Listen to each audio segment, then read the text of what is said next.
Nah, tentu kalau kita melihat dari capaian kita, tahun lalu kita juga tinggi tapi nomor 2 di Indonesia ya, setelah Jogja.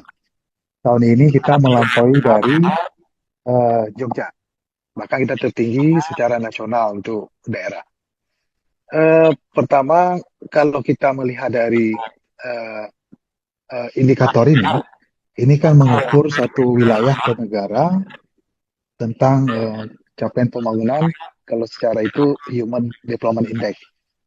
Nah, kita melihat dulu bahwa dalam mengukur perhitungan IPM ini itu ada tiga dimensi ya yang dilihat dari capaian ini dari sisi kesehatan, pengetahuan dasar, dan standar hidup layak. Inilah alat ukurnya yang diukur untuk mengukur capaian IPM.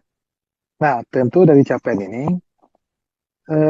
dari sisi kesehatan ini menunjukkan bahwa pembangunan kita dari sisi kesehatan itu memiliki akses yang baik terhadap layanan kesehatan.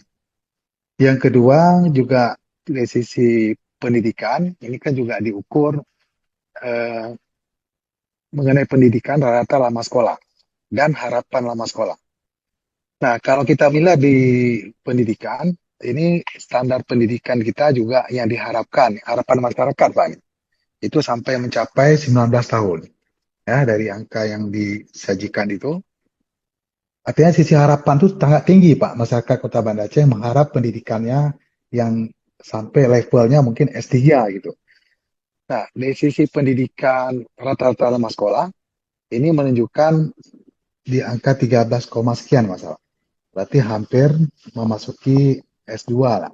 Rata-rata lama sekolah untuk di wilayah Kota Banda Aceh. Nah, berikutnya dari sisi per kapita, Pak. Kita juga dari sisi per kapita di Kota Banda Aceh, alhamdulillah juga, Pak.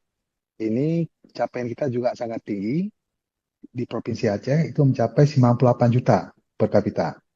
Ya, artinya kalau kita melihat secara rata Provinsi Aceh itu jauh ya per kapita kita dengan provinsi bahkan di nasional. Nah, capaian ini tentu menunjukkan keberpihakan pembangunan kepada masyarakat untuk mendukung bagaimana pelayanan pemerintah, pembangunan yang dilakukan oleh pemerintah, satu pendidikan, satu pemberdayaan.